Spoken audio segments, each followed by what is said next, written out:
Aaron Rodgers tests positive for COVID. He's going to miss this weekend's game against the Kansas City Chiefs. He may miss next weekend's game, and that's because it turns out that he's unvaccinated. All right, I want to discuss this with the guys. Well, I don't want to talk of sheeple and the name-calling stuff of people if you don't get vaccinated. Don't call them names. Like, look, I've told you this time and again. I'm not an immunologist. I don't know a ton about it. I don't. But we were told a long time ago that a lot of people would die, and nearly 750,000 Americans have died as a result on some levels of COVID. So let's not make ourselves seem like idiots and say it's the flu. We did shut down the entire country. It's kind of amazing. Kind of amazing. And now as we start back up, and then now your little kids can be vaccinated. I am double vaccinated. I want to get triple vaxxed. My family, all my kids are 12 and up, so everybody is double vaccinated, and we'll get triple vaccinated. My mom is triple vaccinated. She's in her 70s, and we went almost a year without seeing her like in person, and she lives 15 minutes from me. So that's where I stand. I don't think it's a political thing at all. I think if you want to be part of this society, these are the things that you have to do. And most people are like, it's like over 80% have received at least one vaccination shot. Like, there's a bunch of different reasons why. But at some point in time, you're just like, if it cuts down any sort of possibility of me going to the hospital, if it helps out the ability to curb the disease, what am I doing here? It's like wearing a seatbelt. It's like having insurance. All of these things don't necessarily prevent you absolutely from being injured or being sick. What they do is they prevent you. There's a much greater likelihood of survival if you wear a seatbelt, if you wear a helmet, if you get vaccinated. That's the way I look at it. And the numbers don't lie. The numbers tell a very, very clear tale. And anybody else is lying to you. And what's amazing about Aaron Rodgers is not only did he lie about it, but really he did the old homeopathic remedy stuff, which if you think it works, I give you Joe Rogan, I give you Aaron Rodgers, I give you others who have tried to do the exact same thing. No, I'm smarter than everybody else. Here's Aaron Rodgers on August 26th. Are you vaccinated, and what's your stance on vaccinations? Yeah, I've been immunized. There's a lot of conversation around it, around the league, and a lot of guys who have made statements and I've made statements, owners who've made statements. There's guys on the team that haven't been vaccinated. I think it's a personal decision. I'm not going to judge those guys. There's guys who have been vaccinated that have contracted COVID. So it's an interesting issue that I think we're going to see played out the entire season. I do feel like Princess Bride and liar, because immunized means you're immune to infection, typically, not always, but typically by inoculation. Look, all of us are inoculated. I mean, the percentage of people who aren't, don't get MMR, measles, mumps, rubella, right? That shot is very, very minimal.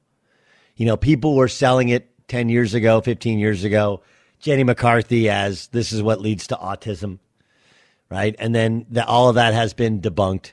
But inoculated is immunized means inoculated, and inoculated usually means inoculated means you took a shot.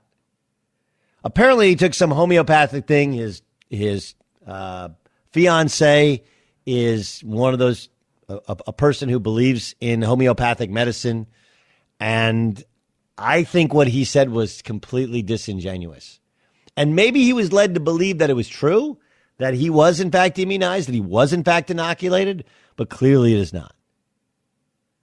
But I haven't heard anybody say, and I've been listening to sports radio all day, all these different shows, and since this news came out. And we talk about Aaron Rodgers and whether or not he's arrogant or selfish or all that other stuff. Forget all that. This is Jordan Love's time. And think about how unique this is. He gets the keys to a Ferrari. Last year, if he got those keys, he wasn't ready to drive it. Had he gotten the keys a week ago and played really well, Tuesday was the trade deadline. Who doesn't need a quarterback? Maybe they would be able to move him. Instead, it happens the day after the trade deadline expires. So he's not going anywhere. Rodgers not going anywhere. Rodgers have a very good year, but again, he does these little things which even the biggest, me personally, Aaron Rodgers fans like, what are you doing? What are you doing? You know? What possibly did you think was a good outcome of this? But what he's done is he's created a lane, he's created an opportunity for Jordan Love to take his job. And it doesn't mean it'll happen this year. But we come off a game where Aaron Rodgers is raving about the toughness of his teammates, about some of these other guys that were, not on the scouting report previous to all the COVID issues. The toughness of the team, the coaching, the togetherness, the ability to win a road game. You're coming off an incredible team win. And forget that it's selfish to not get vaccinated. Forget that he lied about it. Like all that stuff, you guys, we can all judge. We can all talk about it. Everybody, I'll tell you what it does. It gives Jordan Love a chance to take the job. They're playing the Kansas City Chiefs, who have an awful defense. Meanwhile, Green Bay has a tremendous running game. And though they don't have Robert Tonyan, who tore his knee up, so he's out for the year, the rest of the wide receiving crew, I believe, is back and is healthy, going against a terrible Kansas City Chiefs defense. You could not ask for a better setup for a guy who got a year and a half to prepare. Last year, he couldn't have done it. Halfway through this year, had it been done earlier, he might have been traded. Now he gets a chance. It doesn't mean that he'll be great. It doesn't mean that he'll show himself. And maybe it backfires. Maybe he plays poorly. Maybe he throws a gaggle of picks. But all you want in this world is an opportunity. And right now he's got the Chiefs, albeit on the road, tough environment, but they have very little tape on him. And then potentially they got the Seahawks at home, who don't have a great defense. And he's got a full boat of talent. I mean, this is what happens in sports. Whether you don't get vaccinated or Tony Romo couldn't stay healthy.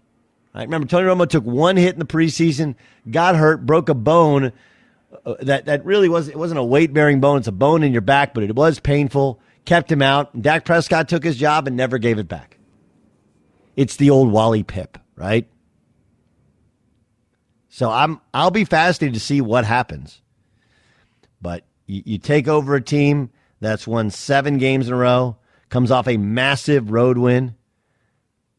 Right? 4-1, on the road so far this year. And Aaron Rodgers is, by not getting vaccinated, inoculated, really immunized, by doing that, he opens up the possibility that, hey, let's take a look. We get to take a look at Jordan Love. Here's Matt LaFleur, head coach of the Packers, when he was asked if Aaron Rodgers is vaccinated. Is Aaron vaccinated? I'm not going to get into any of our coaches or players' vaccination status. Okay, here's LaFleur when he's asked about the protocols Rodgers may have violated. There's been a couple of players who've only spoken to us via Zoom over the course of the season. Obviously, Aaron has talked to us in person. I've never seen him with a mask. Has he skirted the rules at all during this? Yeah, again, you guys are trying to, in a roundabout way, trying to get me to answer whether or not the guy is vaccinated or unvaccinated, and I'm not going there. I don't think he was actually asking if he's vaccinated or unvaccinated. I think he's asking, if he's not vaccinated, how come he's not wearing a mask? Here's Pat Mahomes when he's told about the news about Aaron Rodgers missing the game Sunday. Definitely disappointing. I mean, when you get to see an all-time great like him play, and I've kind of watched his game for a long time, feeling that I play a similar style, you always want to compete against the best. Hopefully he's healthy. It's not too bad. I'm sure he'll come back from it stronger than he was before. It's Doug Gottlieb Show here on Fox Sports Radio. Byron, what do you think? When Aaron Rodgers pops up positive, again, you're allowed. Here's the thing. Everybody's allowed to think whatever they want to think. I just want you to tell me what your first thought was. What was your first thought? My first thought was, if we ripped Lamar Jackson and Kirk Cousins for not being vaccinated, then Aaron Rodgers should probably be in that same category. Okay. I think I did. Did I not? I think I did. I think I ripped it. Yeah, I mean, I remember, just of making jokes of Kirk Cousins sitting in a cubicle, in a quarterback room with plexiglass around him and just saying how absurd it is, that scenario would be like that. So, what's amazing about it is you have, I think Lamar Jackson, if you asked him, a lot of it is coming from the black community with the Tuskegee experiments, and that's the baggage that he carries. But you look at Rodgers and Kirk Cousins, and you want to talk about strange bedfellows. One is a super, super, super conservative Christian, right? The other is Aaron Rodgers, who's basically wants to be a hippie. Sure. And yet they're both, just make strange bedfellows here. It's fascinating. The whole thing is fascinating to me. The anti-vax thing is just, I don't know if you guys saw, but there was people that were lined up on the route in Dallas that JFK was killed upon because they thought JFK Jr. was going to reappear. Like, people will believe just about anything they read.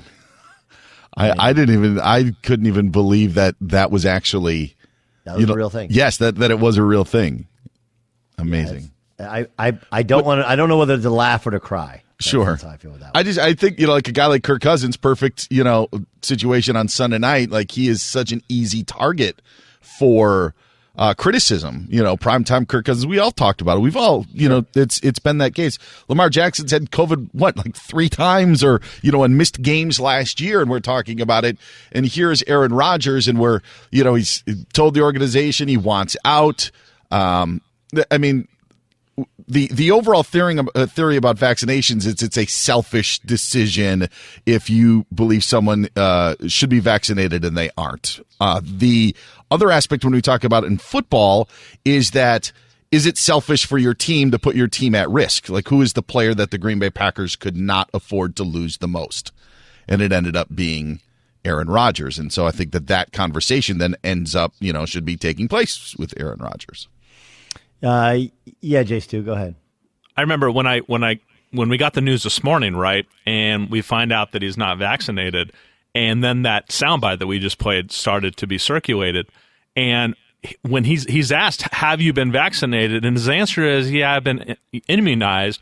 And my first thought, like you talk about Malcolm Gladwell's blink and everything, my first thought was he did not answer that question.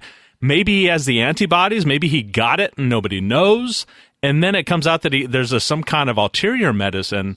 Him avoiding that, I think, is a really big deal because he didn't only deceive us, but he kind of deceived.